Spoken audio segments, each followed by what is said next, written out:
Hi, good afternoon, everyone, and thank you for hopping on another live training session. Today, we are focusing on the NDD, the EasyOne Air portable spirometer. So thank you again for joining us. This actually has set a record for the most registrants that we've ever had for a webinar event here at NDD. So we're excited to be able to go through the device with you guys today. On a separate note, happy Respiratory Care Week 2023. If we have any RTs on the call, happy RT week. We're thankful for what you do. I am an RRT myself, and so I hope that your management is taking care of you this week and that you're just having a fantastic respiratory care week. Hopefully you have found a way to celebrate. So again, today we are going to be going through the EasyOne PC device. And give me just a second here. I am going to get my slideshow up and running. All right. So today in this training, we are going to learn the basics on entering patient data into our spirometer. We're going to talk about how to coach a patient through a spirometry maneuver. We're going to focus on FVC, but we'll also talk a little bit about FVL as well. We're going to understand how to interpret the quality messages, the feedback that the spirometer gives us, tips on interpreting results, and then we're going to wrap up with the Q&A at the very end of the webinar. So on that note, at any time that you have a question throughout the webinar, please use either the chat or the questions tab in your GoToWebinar toolbar. We will not be stopping in the middle of the webinar for questions, but when something comes up, feel free to type it into the chat. We will be monitoring those questions, and then we will take time at the end of the webinar to address and answer those questions. Also, if you are watching via a recording when this does go out tomorrow, I do get to see questions that were asked. If we don't get to your question, I will follow up with you via email, or if you were not live in attendance, feel free to reply back to that recording email tomorrow with anything that might have come up while you were watching. All right, so today with the EasyOne Air, as you guys know, this is a portable spirometer. So I'm going to be switching my screen pretty frequently between my slides, looking at just the camera, and then a demo application, and then also looking at EasyOne Connect. So be patient with me as we're kind of transitioning back and forth between screens just to make sure that you guys can see exactly what we're talking about on your EasyOne Air device. So I'm going to go ahead and swap my screen over to this window. And if you're familiar with the EasyOne Air, you'll notice that this does look just like our home screen on that device. From the home screen, you'll notice several different tiles. You'll notice in the upper left-hand corner that there's a question mark tile that does bring up the full digital manual for the EasyOne Air device. Next to it, you'll see the Bluetooth icon. So if you have your Bluetooth turned on in your device, that will show up and indicate that that's turned on and ready to use. On the far right upper hand corner, you'll see your battery status bar. So just showing when you need to return it to the dock to charge. And then below that, you'll see 5 primary test tiles. Whatever test that you have selected as your preferred test type is going to show up in that largest tile on this main menu screen. I have it set as FVC right now, but you can access the additional tests by clicking on the More tab. Then you'll be able to see all of the different tests that this device is able to perform. Or you can set any of those tests as your preferred test type. So when we go through the Tools menu, I'll show you where you can do that. So I'm going to go ahead and go back to the home screen. The 3 tabs on the bottom, reports and patients, are kind of 2 different ways to get to the same information. If we click on reports, that's just going to show us in chronological order the tests that have been done on the device, starting with the most recently performed test on top. The patients menu is where we would add a patient, delete a patient, edit patient information, or again, just like the report tab, view the history of tests that have been performed on the device. We're going to spend just a little bit of time in the tools menu going through the settings where we can find how to adjust our device to our facility's preference. So that is actually where we're going to start. So I'm going to click on tools. You can see here that there are several different things within that tools menu. The general settings, which is where we will spend the majority of our time. Calibration check. So if you are a market segment that is checking calibration in your device or verifying the device is in calibration the day of test, such as for research or study or occupational health, this is where the calibration check is located. Software update, database management, user management, and then under the lowercase I, it does bring up the information on your device. What firmware version is it running? What hardware version? The serial number of your device, the battery, etc. All right, so we're going to go ahead and click on that settings tab because again, we're going to spend just a little bit of time here. The three boxes on the right-hand side, we're not going to spend a ton of time on, but no, with the security of the user management, factory reset of the device, and then enabling Bluetooth are all located here. But primarily, we are going to look at the device, print, and spirometry setting. So starting with the device tab, this is everything that is specific to your device, such as system time and date, the language, how you want your time and date displayed. If we scroll down, you'll see that we can also select our units of measurement between empirical and metric, and simple things like setting our speaker volume. Do the keys click out loud when we click on them? How long your screensaver is running, etc. So I'm going to hit the back button, and I'm going to go right below that to the print tab. Now, this device, as many of you know, can be used completely standalone. This device does not have to talk to a computer. You can enter patient information, test patients, and print all directly from this device once you're done by docking it onto the dock station. So if you are printing directly from the device, this is where we set those preferences. If you are either syncing this device to EasyOne Connect or testing completely through EasyConnect via Bluetooth, you would do your print settings within the EasyOne Connect software. So again, these adjustments are just for if you are printing from your Air device as a standalone spirometer. So as you can see, you can select that you're using an external printer. That would mean that a printer is directly hooked into your EasyOne Air docking station. You can choose if you're doing a color print, and then looking at your data selection. We're printing the three best curves, and then we're looking at our flow volume loop and our volume time curve. Again, there are options within there. If you want to customize this report a little bit more to your facility's preference, you can go in and look around in those settings. And again, this is if you are printing directly from the EasyOne Air itself. The next section that you see is to show the last calibration check. I always like to point this out, especially for our friends in research and occupational health that are routinely performing calibration verification. Always be sure that if you are one of those market segments, that you have that show last calibration check option selected. And this will just show on your report so that your patient report has a corresponding date and time with a calibration verification. Below this, you'll see the header 1, 2, 3, 4. This is where you would enter your facility's information to show up on the letterhead of your device.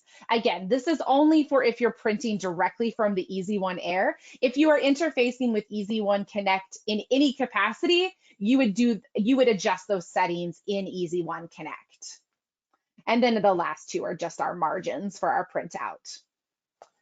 Going back to the settings menu, the last part that we're going to look at is the spirometry settings.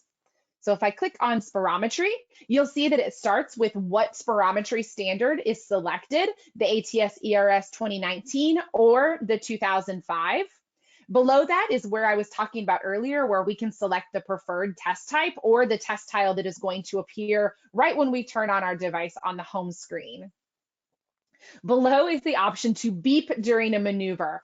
I always suggest having this setting on. This is an auditory cue, not only for your patient, but for you as well. This is where the device will actually start beeping very, very quickly when the patient first starts to blast out, and the beeps will get slower and slower and slower as the patient gets closer to that point of expiratory plateau.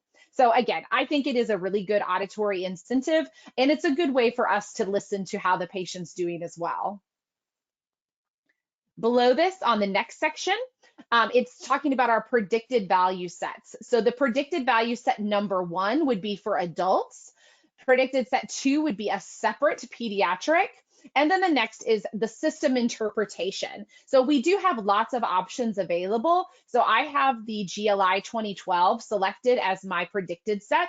I do not have a pediatric value selected because GLI actually goes down to age 4. And then I have the Gold Hardy 2008 selected as my system interpretation. And if you have the question, I actually have been getting a lot of emails this week about when the global GLI or the race neutral 2020 GLI is going to be available. And the answer is it will be available in our next software release. So anticipated for 4th quarter of this year. So if you've been waiting on that specific predicted set, it is on the way. All right. Below that, we can kind of choose a little bit more of how our patient information is laid out. We can choose, is our patient ID format numbers only? Is it alphanumerical? For our graphs that we view, we're wanting to look at both the volume time and the flow volume curve.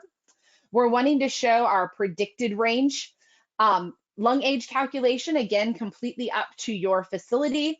And then there are some additional ethnic corrections down at the bottom if that fits into your patient demographic. All right. Now that we have all of our preferences set in the back end of the device, we're ready then to go back to the home screen and start entering patient information. If you're familiar with our device, or if any of our devices really that use EasyOne Connect or the EasyOne Air, everything does save automatically as you adjust it. So there's not an additional save button. Once you adjust, until you come back into these settings and readjust them, they are retained within the system. So I'm going to go ahead and click on the little home button, and it's going to kick me back out to this home screen. So the first thing that we would need to do would be to add a patient to the system. Just like with our other devices, once a patient is added into the EasyOne Air, it does stay in the EasyOne Air, and all subsequent tests associated with that patient will also remain on the device until they are physically deleted or exported off. So I am going to click on patients, and there's actually 2 different ways you can add patients that get you to the same screen. If you click on the test itself, you'll see a list of patients that have been added in the past to the device, and you'll see that the first option is to add a new patient. Or if we click on patient, we can obviously use the add patient icon. To add a patient into the device, it's a series of 8 screens, and we just use our touchpad to type in the name of our patient. So I'm going to do first name, last name. I'm going to do my patient ID, which I'm just going to make something up. I'm going to do my date of birth. I'm going to select my sex at birth. The verbiage of that has changed with the 2019 standards if you haven't seen that verbiage before. My height. I keep leaning towards my screen and forgot that I hooked up my mouse here. So I am 5'8". And then the weight is optional, just like in EasyOne Connect. Select the ethnicity and then click on Finish. At this point, you have the option to add some additional parameters if your facility prefers. You can designate if the person has been diagnosed with asthma, if they're a smoker, how many cigarettes per day, their pack years, and then also has this patient been diagnosed with COPD. Once you've confirmed that all of your information is correct, you can click OK, and then that patient is now in our system. Just like in EasyOne Connect, if for some reason we need to edit a patient information, we can come in and change whatever we need to change on this patient. So let's say I accidentally typed my birthday in wrong. I can click OK and get that changed. And again, if this edit occurs to the patient profile after a spirometry test has been performed, you would then need to recalculate the test results to those corrected parameters. All right, now that my patient is entered into the software, I'm actually going to stop sharing my screen here for just a second so that you can see my video just a little bit larger. So a few things to think about when we are preparing a patient for a spirometry test. I always teach that this is not a normal pattern of breathing. There are not a lot of people who would come in and just automatically know how to perform a spirometry test if they had never done it before. So the role of us as the coach in a spirometry test is of utmost importance. We need to understand what is expected of the patient and be able to demonstrate and explain to the patient what is expected of them. So if you know the patient is coming in for spirometry, there are some things to consider. You'll want to speak with your physician on if the patient should hold any routine medication before they come in. Another thing to consider is making sure that the patient just hasn't had a huge meal that is going to prevent them from taking big, deep breaths in and out. Another thing to consider is the clothing that they're wearing. Again, if we know ahead of time that the patient will be performing spirometry, these are things that we can relay to the patient before they come to the office, such as wearing loose-fitting clothing, not to wear abdominal or chest binders, to make sure girdles and suspenders and neckties are loosened, making sure that they can comfortably sit in a stationary chair and perform the maneuver. Another question that we get a lot is about dentures. Should they be left in? Should they not be left in? So for dentures, kind of the rule of thumb is if they are well-fitted dentures and they are secure, it is actually much easier for the patient to perform spirometry and make a good tight seal on that mouthpiece if the dentures are left in place. If the dentures are ill-fitted or not secured well, then it is always best to remove them so that the patient then can make a good tight seal with their gums on the mouthpiece. Another question that we get a lot is about nose clips.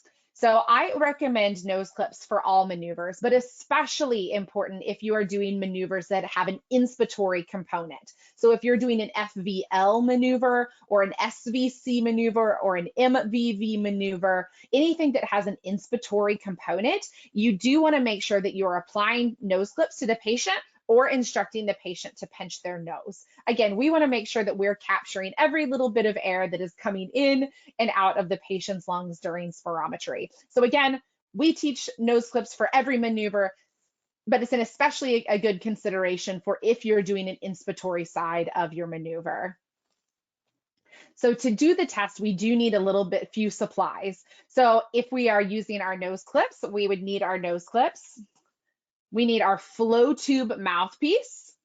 So we have two different mouthpieces at NDD. So you always do want to make sure for the EasyOne Air that you are using the flow tube, the one that's a little bit more rectangular versus round in shape. You'll need your EasyOne Air spirometer. And then if your facility is using or required to use inline filters, you would also need your EasyOne Filter FT. So these are the NDD filters that are specifically made to fit on the end of your flow tube. All right, so once we have all of our supplies assembled and we're ready to test the patient, coaching them through the maneuver, again, is absolutely imperative. We always want to make sure that the patient is sitting up nice and tall in a stationary chair. We want to make sure that their chin is lifted off of their chest, just so that we make sure that they have full range of motion. One of the first things that patients will do when we tell them to blow out all of their air as hard and as fast as they can is they will fold themselves up into a ball when they do it, which is essentially cutting off that air supply that we so desperately need. So monitoring a patient's posture through the entire maneuver is very, very important. We want to instruct the patient to put their teeth on the top of the mouthpiece and their tongue underneath, making sure that they are not blocking the mouthpiece with their tongue. We teach to do the entire maneuver on the mouthpiece. And when we did our live training last month with EasyOne PC, we did have a lot of questions about kind of that start of test technique. There really isn't a wrong answer. If you're having your patient tidal breathe before the maneuver, our device will automatically recognize that and allow you to have the patient tidal breathe.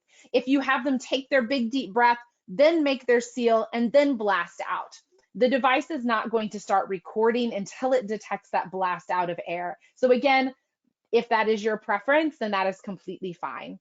Again, I always teach the entire maneuver on the mouthpiece, starting with the large inhalation, just because I have found in my experience that it does create the least amount of errors. But again, There is not a right or wrong answer on the start of maneuver technique. So you'll notice on your EasyOne Air device that there is an arrow. You'll also notice on your EasyOne flow tube, get it in the light right there, that there is also an arrow stamped onto the top. You want to insert your flow tube to where those arrows are pointing at each other, and then you'll push the flow tube all the way in. If you happen to have a gap between your flow tube and the device, or have it turned upside down, the device will give a mouthpiece insertion error and will tell you to check the flow tube for correct insertion. If you are using an EasyOne filter FT, that filter will go onto the back side of your EasyOne Air device.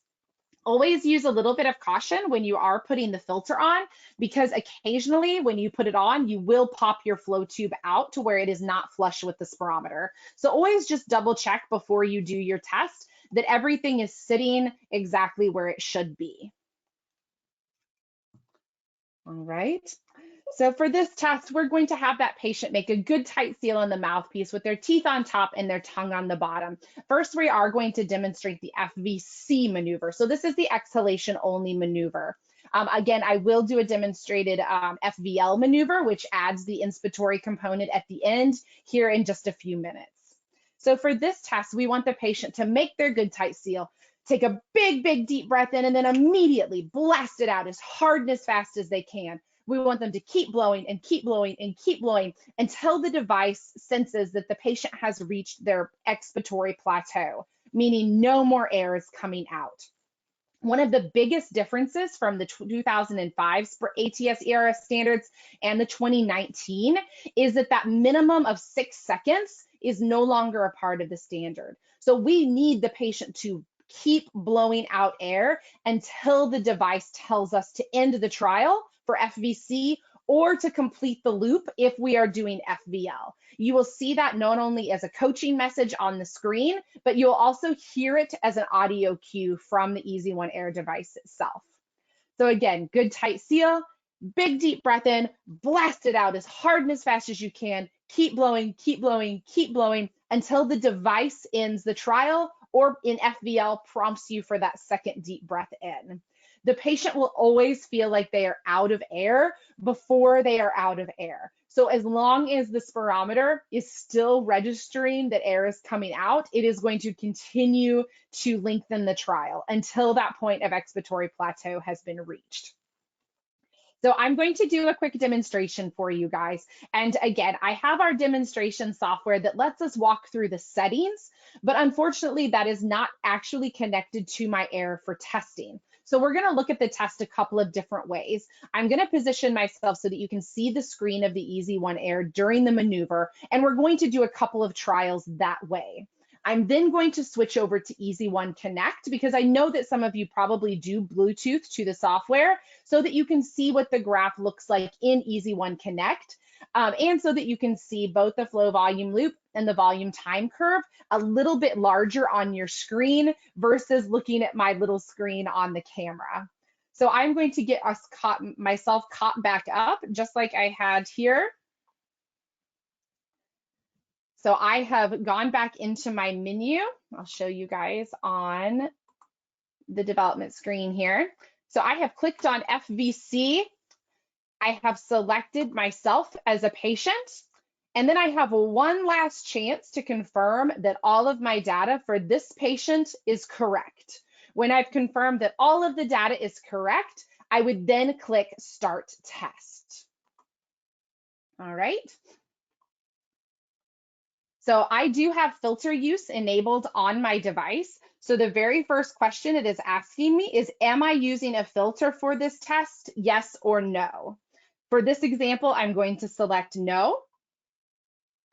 The next thing it is going to ask us to do is to set a baseline. All of our products use a point-to-point ultrasound sensor, and this is just a moment for no air to be going through the mouthpiece so that that sensor can do a baseline setting of 0 so that we're ready to test. To do this, we can either leave the plastic on the front of our mouthpiece or use a gloved hand to the back, just ensuring that there's no air moving through the mouthpiece when we do this test. So I'm going to block with my hand and I'm going to click OK. Once it's ready, you'll hear the audio cue, and the coaching bar is telling us to blast out. All right, and again, I apologize for the movie magic here, but hopefully you guys can see the test fairly well.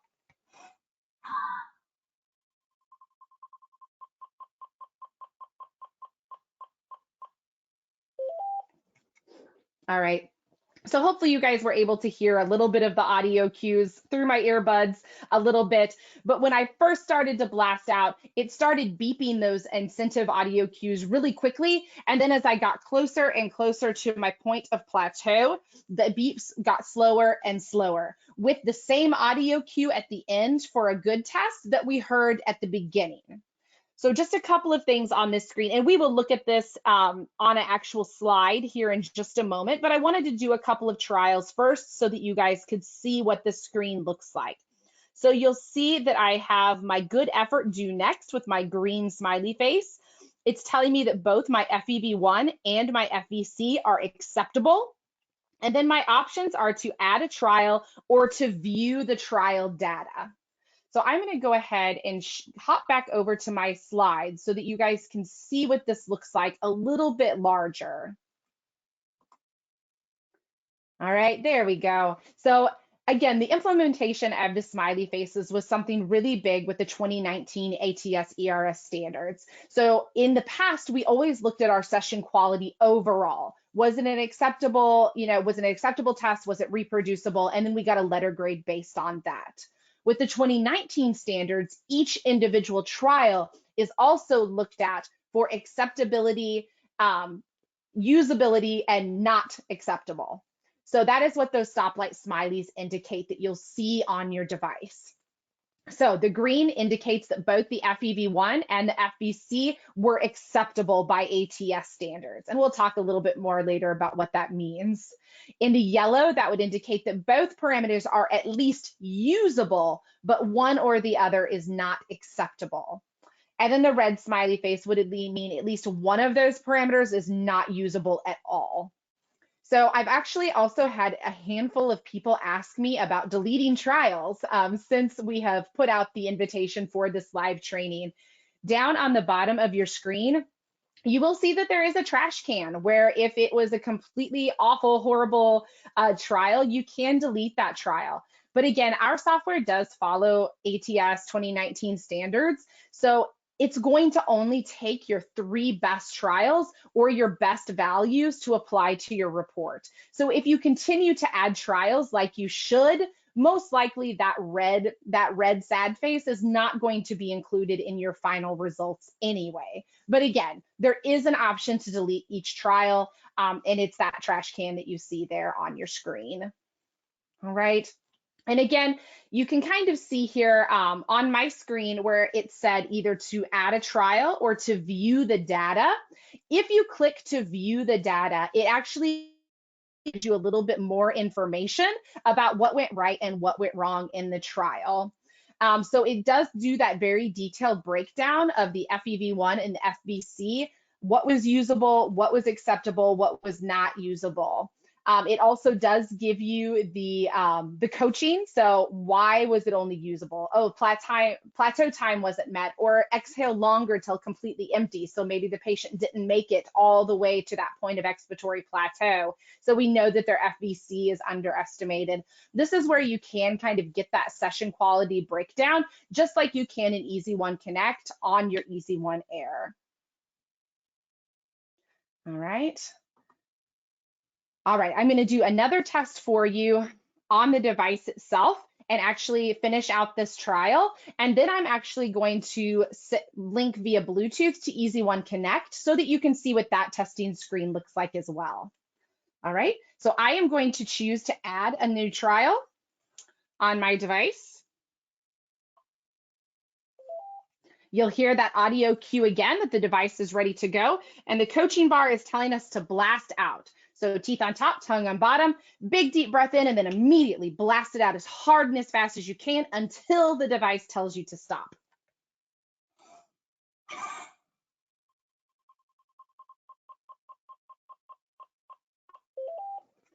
All right, audio cues at the end as well. signifying that the trial is done, that no more air is coming out of the patient.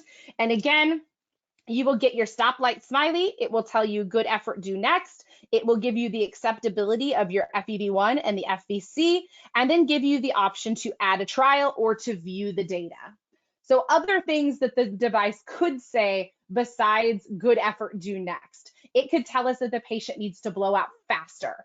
So again, this is not a relaxed or a natural pattern of breathing for anyone. So making sure that they are blasting out as hard and as fast as they can, birthday cake with the most candles, stickiest spider web, whatever you need to relay to your patients for them to understand that this is a hard and fast blow.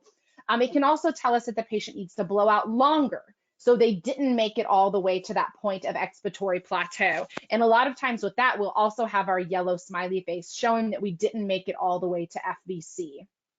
Another message it can tell us is not to hesitate. So our patient takes a big deep breath in, making sure that they immediately blast hard and fast. And we'll talk about that a little bit more detail here in just a few minutes. But again, if you're ever unsure of why you are getting the coaching feedback that you are getting, you can always click on data and click on your smiley face and get that detailed acceptability versus not acceptable breakdown within your device itself. All right, I'm going to go ahead and finish this trial before I hop over to EasyOne Connect, just so that we have a clean break in the actual patient.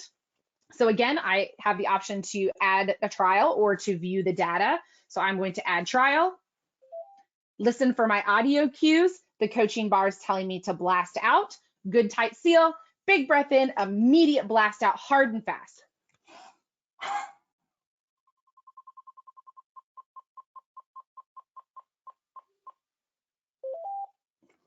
Excellent. So I have my 3 acceptable reproducible trials. So it is telling me that the session is complete. So I have the option to view the data again or to end the test.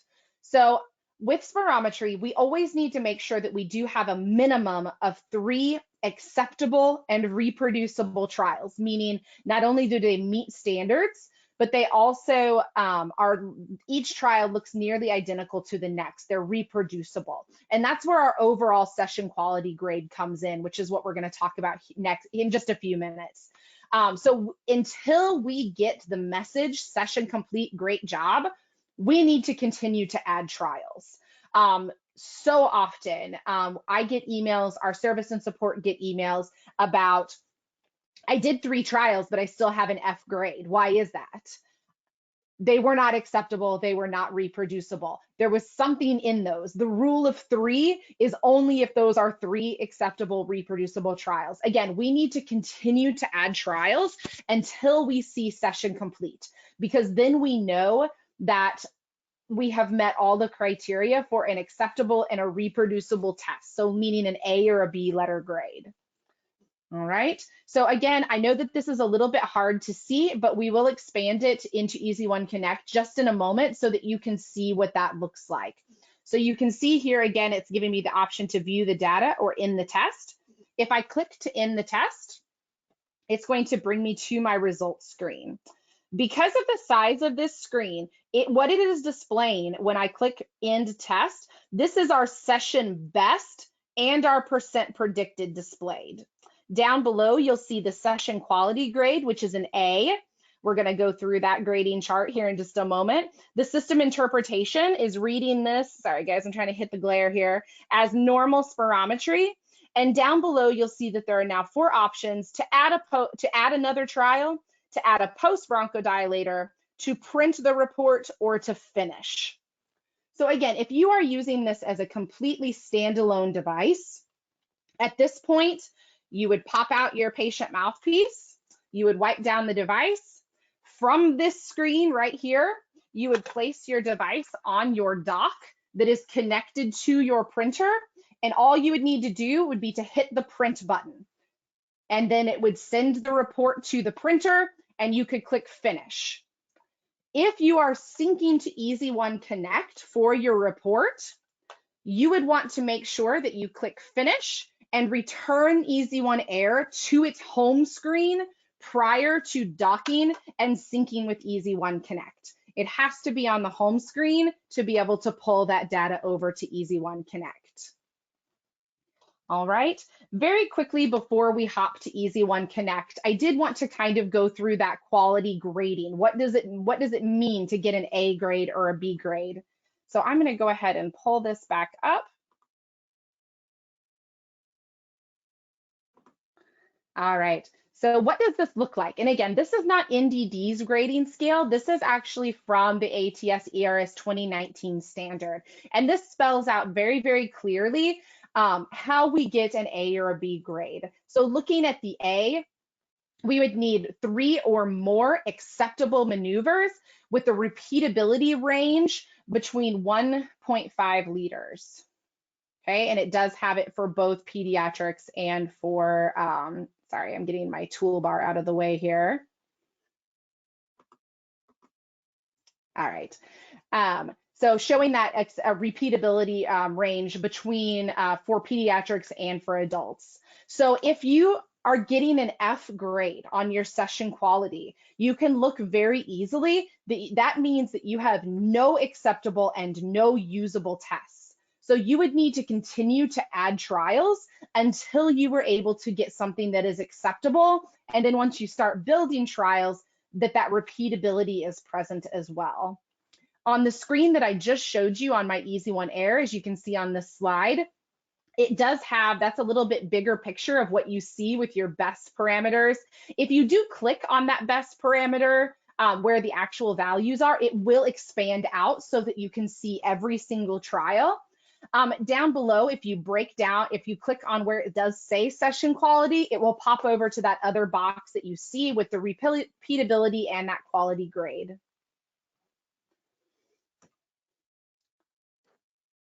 All right, this is what the report kind of looks like when you are printing directly from the EasyOne Air. So, and the way that we are displaying our reports, again, did change a little bit, but this is applicable on the EasyOne Air if you are using 2005 or the 2019 standards. This is what our report looks like, again, printing directly from the Air device itself.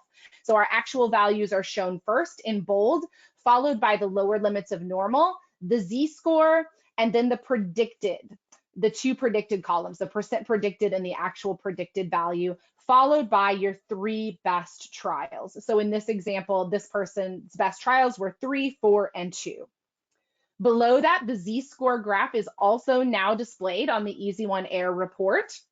If you're not familiar with the Z-score, this really is looking at what the patient's lower limits of normal is, their predicted values, so what their results should be based on their patient demographics is set at 0. And then it is plotted as deviations off of 0. It's a really, really good visual for your patients to understand exactly where they fall against people of their same age, ethnicity, gender, height. All right. So now I'm actually going to swap over to EasyOne Connect for just a minute so that you guys can see what this looks like. Sorry, I'm moving my toolbar out of the way here. All right. So I am connected right now to EasyOne Connect with my Bluetooth. If I hit the little picture of the EasyOne Air in EasyOne Connect, it is syncing my data over. And you'll see that my EasyOne Air serial number is now showing on the bottom part of my screen. So if you are simply using EasyOne Connect for advanced reporting features, trending, or you have a custom report that you need to print through the computer, or you just don't have an extra printer to dedicate to your EasyOne Air. Once you are at that home screen on your device, you would sync the device that way and then be ready to access those patient reports under history. Okay, that would pull all of those over. Little bit different scenario if you are Bluetoothing to your computer for actual testing. And we do get this question a lot. Yes, you can absolutely connect that micro USB cable to sync the reports. But for the actual testing function of the EasyOne Air using EasyOne Connect, it has to be a Bluetooth connection. You cannot run the cord to the computer and utilize the testing feature, only the reporting feature. All right. So I am going to go ahead and get set up so that you guys can see what a test looks like in EasyOne Connect utilizing that Bluetooth functionality. All right. Once you are here, it is going to again ask us, are we using a filter or are we not? Just like it did on the device itself. So I am, for this example, testing without an inline filter. Just like it would on the device itself, I'm going to block that flow tube with either the plastic or my hand until prompted to blast out. And then, just like the device told us to blast out is our first command, EasyOne Connect is telling us to start the test. And again, this is just so that you can see the Bluetooth interaction and take a look at both of our graphs a little bit bigger than you can see on my screen here.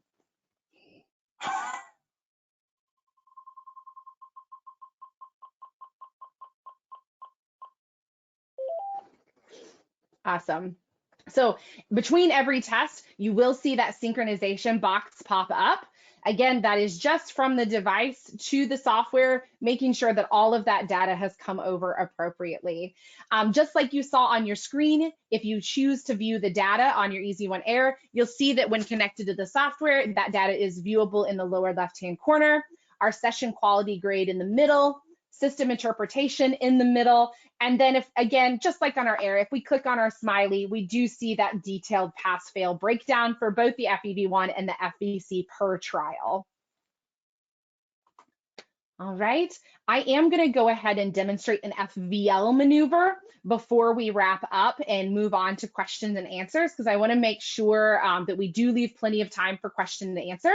And also, as a side note, if you are clinical on this training, ignore my numbers for just a little bit. I am asthmatic, and I did have a run-in with COVID about a month and a half ago. So my small airway numbers are not quite back up to normal, but my FEV1 and my FVC finally are back up into normal range. So no worries. I am used to seeing the red in my ratio, so nobody be concerned. I'm going to pop back out to the test menu. And again, the methodology for the FVL test is nearly identical to FVC, whether we're using the device standalone or on Bluetooth to EasyOne Connect. The prep for the test is the same: good tight seal, big breath in, blast it out hard and fast, keep blowing, keep blowing, keep blowing. Once the patient hits the point of expiratory plateau, you'll hear an audio cue and the instruction to have them complete the loop with a second deep breath in. So you'll see that here on the screen. All right, confirming environmental values, because now we have an inspiratory side to our loop. Again, confirming filter use. Blocking the flow tube. All right, and again, this is an example of the FVL with the inspiration at the end.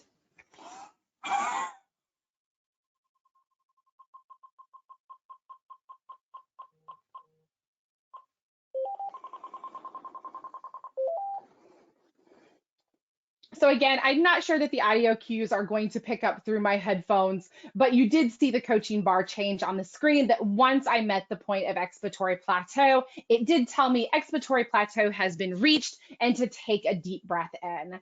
For FVL, the rules apply exactly the same as FVC. We want a minimum of 3 acceptable reproducible efforts. We want to keep testing until the software tells us session complete, great job, which means we have either an A or a B grade.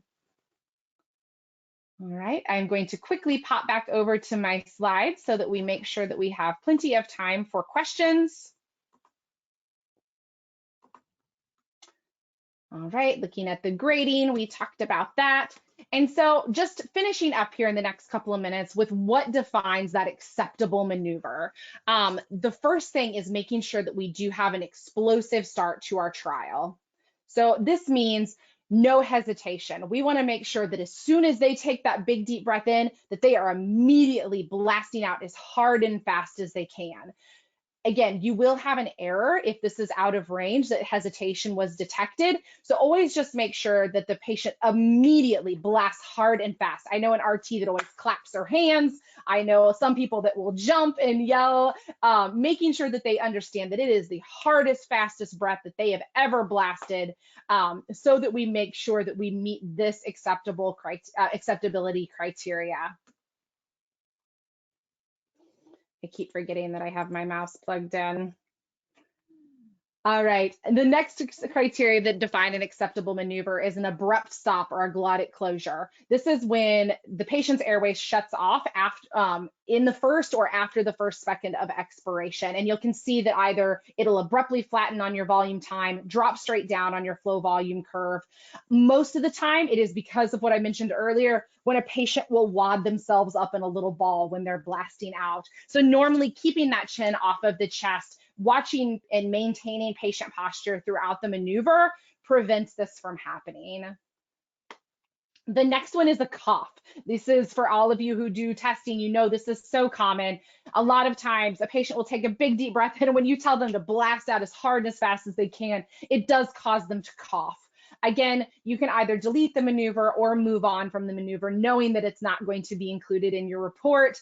You can give the patient a drink of water and give them a little bit of time to recover before trying again. Again, we cannot have a cough within that first second of expiration because that would affect our FEV1 measurement.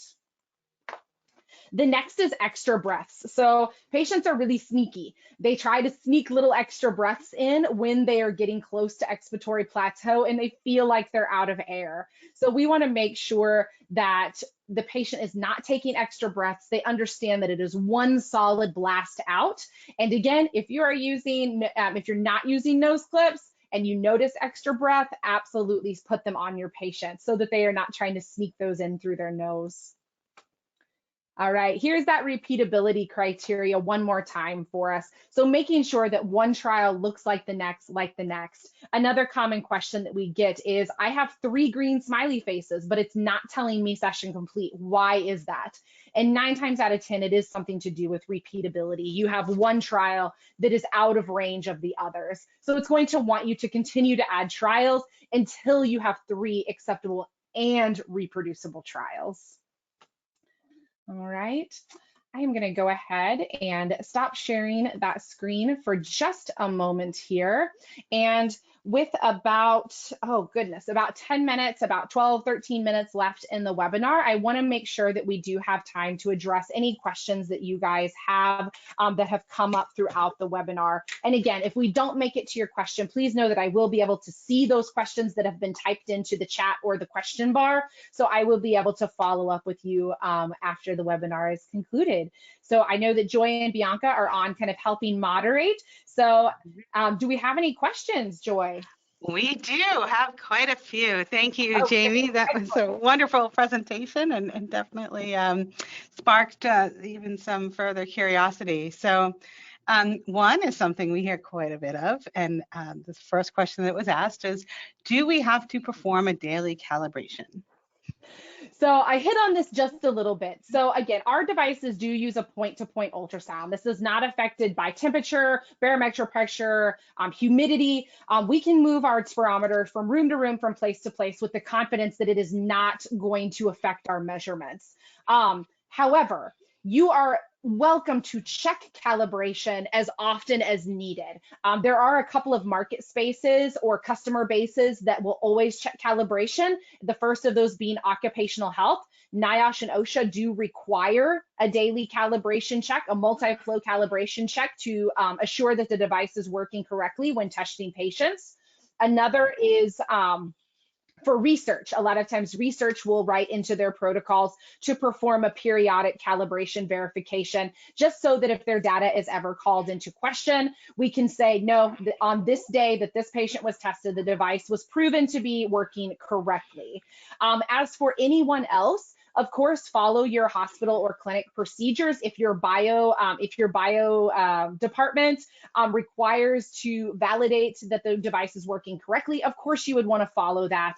But as for day-to-day use, we actually have studies that are showing that routine calibration for our device is really not necessary outside of those specific use cases. Great, thank you for that. Next question, are there circumstances where we would change the predicted set or the system interpretation? Absolutely. I mean, there are so many different predicted value sets available. There are different interpretation standards, and there was actually another new interpretation standard just released within the month from ATS. It really does depend on your facility's preference and also the population that you are testing. If you are testing a very specific ethnic population, you would probably want to find a specific predicted value set for people of that ethnicity. That is, again, completely up to you guys. Let's say you're an occupational health person. Occupational health wants everyone to use NHANES number 3 and then to use a lower limits of normal interpretation. So again, there's really not a right answer. A lot of it depends on your facility, your physicians, what their preference is on both predicted value and interpretation, your patient population, and if there is a predicted value sets that would fit that patient population better than another. Again, we are getting ready to release the global GLI, which is ethnicity neutral. So that will be available in our next software release. But also with the GLI, it doesn't have predicteds for every parameter. It actually only has predicted values for FEV1, FVC, and the ratio, and that's it. So again, also depending on what predicted values you want to see on what parameters might determine what predicted value set you guys would be right for your facility. So again, there's not really a right answer, but absolutely there might be certain patient populations that would switch back and forth depending on the patients that they're seeing that day. Great. It's an easier one. Why is the weight optional? The weight is optional because ATS and ERS says it is optional. Our weight, typically, unless we are dealing with someone who is morbidly obese, we know that that can affect our chest wall expansion. We know that that can affect how big of a breath someone can take. And in morbidly obese patients, sometimes they will read looking like they have a restrictive disorder, but they don't. It's actually being caused because the restriction is from the obesity, not from a condition in the lungs.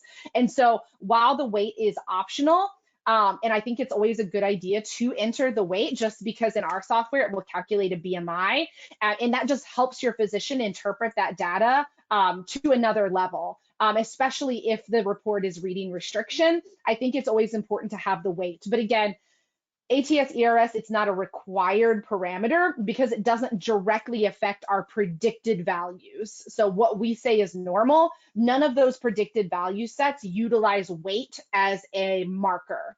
So again, I think it's important to enter the weight so that your physician has the full picture of the patient and why the patient might have the results that they do, but that is why weight is not a required parameter. Got a couple of different ones here. Let's see. Let's start with my device does not ask if I am using a filter or not. How do I adjust the settings to allow for a filter to be used? All right. So I'm going to actually show you this on my device because our demonstration software has not been updated to include this screen. So there's a couple of different places. So if it's not asking you, most likely you need to perform a software update, firmware update on your device itself. Once that, or on EasyOne Connect. All of our software firmware updates are available on our website, which is nddmed.com under software downloads. You want to make sure that you are operating on the most recent version of, firmware for the EasyOne Air and software version for EasyOne Connect, because then you will be able to see that filter be enabled. Only the most recent version for EasyOne Air has that available. So if it's been a while since you updated, that's probably why you're not seeing it. On EasyOne Connect, it's been there for a while, but let me just quickly show you. Let me disengage my Bluetooth connection here so that I can show you quickly where that setting is located. So very good question. All right, so I am gonna click on the tools menu. I'm gonna mirror myself here. I'm gonna click on settings. Okay, I can't mirror myself, sorry guys. I'm gonna click on device. It is under the device setting. I'm terrible at mirroring, obviously. So you'll see that the fourth line down there says inline filter. You would click that, and select None or EasyOne Filter FT. So you need to always make sure that you have that EasyOne Filter FT selected so that that actually tells the device that you could be using a filter. Enabling that is what brings up that pop-up. Are you using a filter or are you not, before every test? So that is, so tools, settings, and then under device. Again, with the most recent version of firmware for the EasyOne Air and several versions on EasyOne Connect. But again, always make sure that you are on the most current version. You can check that on our website to make sure you're updated appropriately. Great.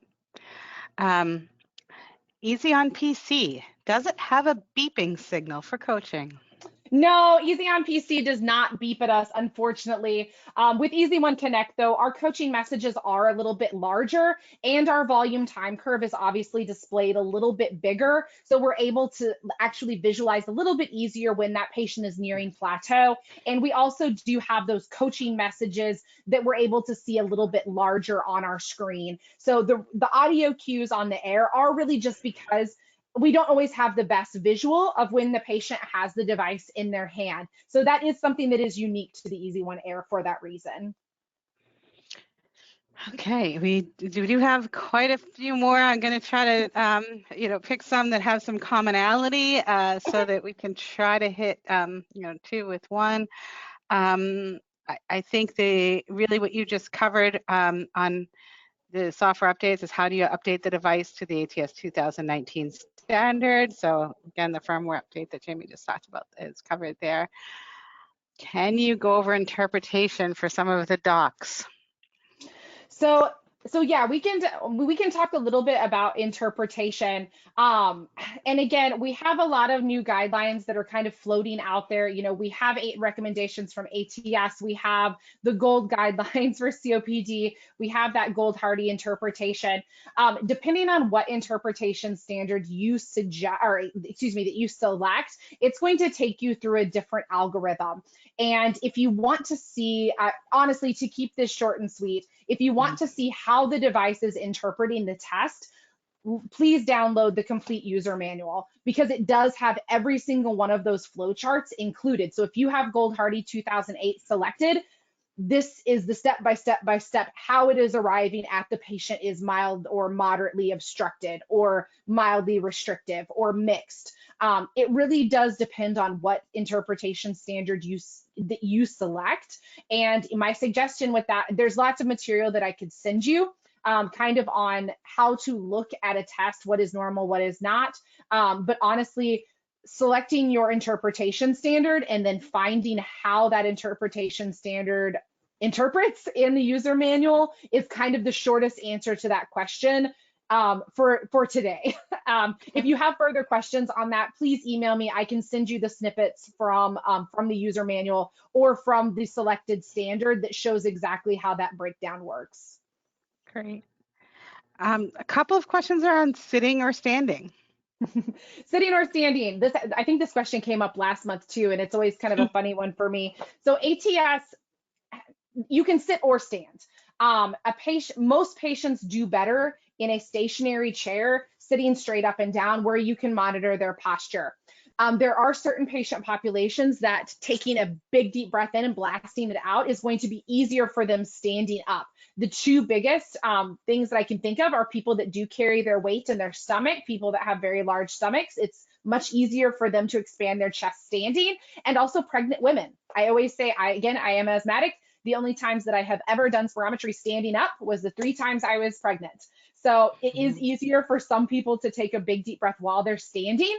Just a special consideration there, that stationary chair, always make sure that you have it directly behind your patient, because when they do that forceful blast out, there is always that slight risk of a vagal maneuver, and we don't want our patients going down in the spirometry lab. So if your patient is more comfortable standing, just make sure they have that stationary chair behind them.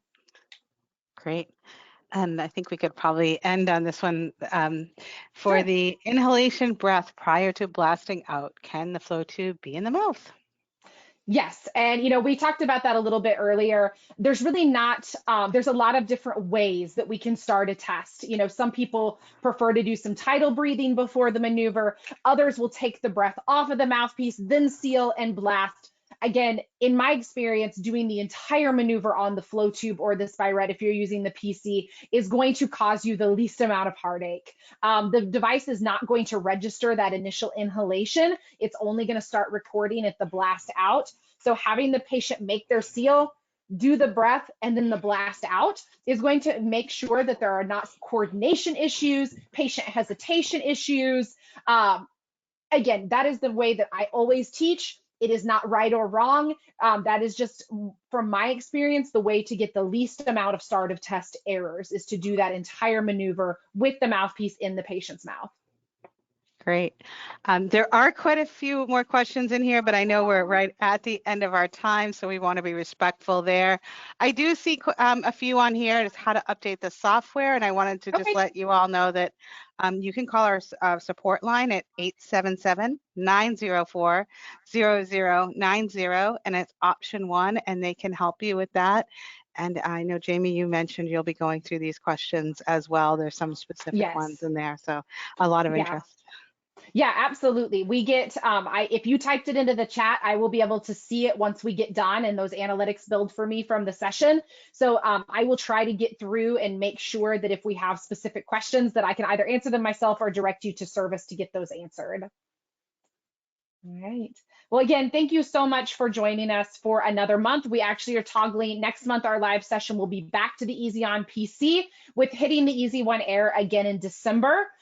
We are actually in January also going to start rotating in DLCO on the EasyOne Pro and multiple breath washout with the EasyOne Pro Lab. So if you have those devices as well, keep an eye on that website, on that live training website, because there will be more sessions.